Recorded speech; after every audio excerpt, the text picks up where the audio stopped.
This is another video on prophets and prophecy.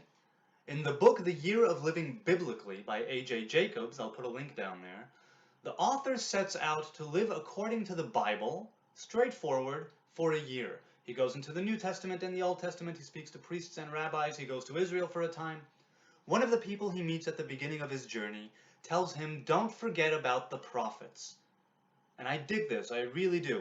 In the 5 books of Moses, there are many rules and ways of being and commandments, and it's as if it's a blueprint of what should be. But then there's actual reality. After Moses has died, after the Israelites went into Canaan, after the war, after the land was settled, after the kingdom split into Judah and Israel, the prophets had a lot to deal with because they were dealing with reality in a very tragic sense. Tragic because many times their words went unheeded, but sometimes they were. The point is that prophets then, they had a specific role, and a lot of what they talked about was justice between fellow man. Many things that they spoke of had to do with keeping the Sabbath of the land, with freeing slaves and handmaids, with clothing the naked, feeding the poor, giving charity, helping each other out. That's part of what we are here for. We're here to help each other out. That's something that the prophets were always talking about. It's like, even if you don't keep God's commandments in the larger scheme, you need to treat each other right. That will lead you on the path of righteousness whether you choose to keep the word of God or not, because the human being is a divine creature.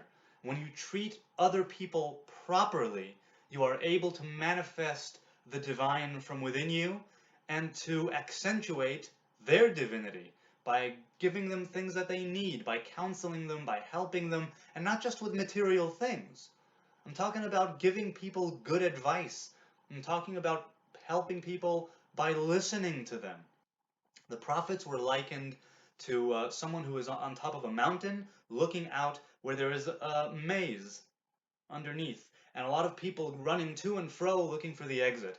And the prophet is higher up and he can see the maze spread out before him, and he has the sight and the ability to communicate with the people and tell them you should go here, go there, left, right, straight, forward, back, boom, there's your exit.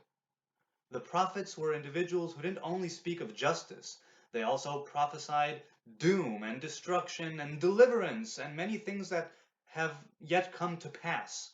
But more often than not, the prophets were around for the people of their time, the kings and leaders and foreign leaders of their time. And the pillar of prophecy lies on the idea of love thy neighbor. In the times of the Second Temple, when prophecy was taken away, Rabbi Akiva said, love thy neighbor as thyself is a great pillar of the Torah. Because a lot of other commandments, many, like endless, lie or sit atop of that single utterance of love thy neighbor. We're supposed to treat each other right. We're supposed to encourage each other and empower one another to discover who we are and where our divinity lies. And that inexorably, invariably, leads us on a path of righteousness to ourselves and consequently to God. And that's what prophecy is all about, bringing you back on the straight and narrow path, helping you find your own divinity. That's why it wasn't just prophets who were preaching and speaking to the masses. It was people who were dealing with people, individuals who came to them for help and counsel.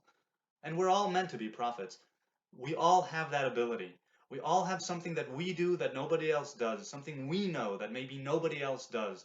We need to be able to seize opportunity and to have the vision and the sight and the willingness to help people, even if it might be tragic, even if it might go unheeded, just like the prophets, just like children and fools.